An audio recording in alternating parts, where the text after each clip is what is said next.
الحمد لله والصلاة والسلام على رسول الله اما بعد. بسم الله الرحمن الرحیم. د سیرت مختصر درسونه دا شروع.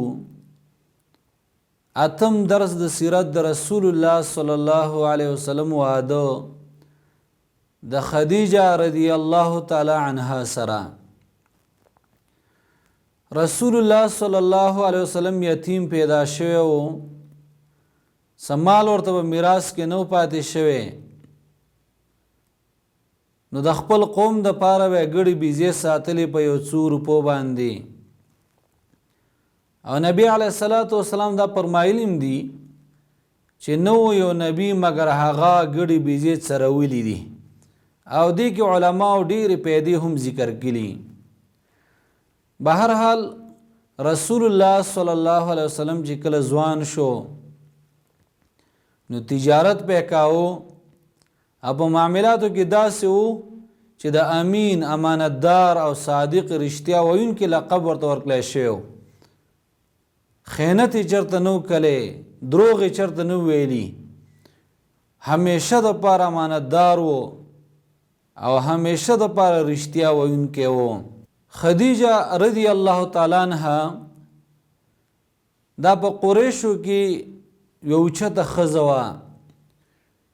الله ورته مال هم ورکلی و او خلکو ته به دا مال ورکاو د تجارت کولو دپاره، خلکو به پکې تجارت کاو.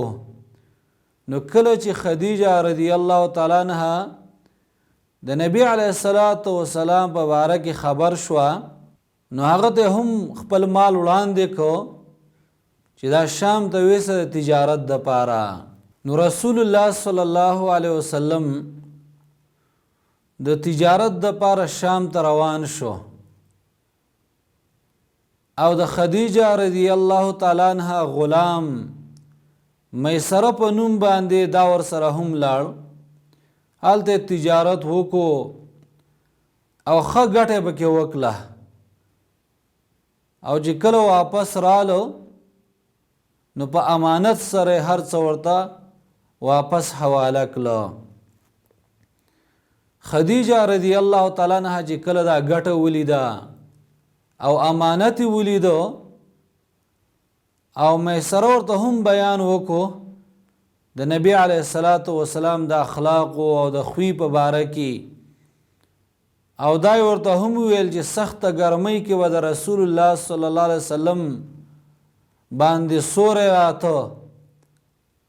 نو خدیجه رضی الله تعالی عنها دا هوښیاره ښځه وه، پوهه شوه او د واده په حق له ورته خبر ولېږه. نو نبی علیه الصلاۃ والسلام د خپلو ترونو سره مشوره وکړه، او د ترونو په مشوره باندې د خدیجه رضی الله تعالی عنها سره واده وکړو چې په دغه وخت کې د رسول الله صلی الله علیه وسلم عمر دا 25 کاله و، او د خدیجه رضی الله تعالی عنها عمر دا 40 کاله و، او دا د رسول الله صلی الله علیه وسلم اوله بیبي وه.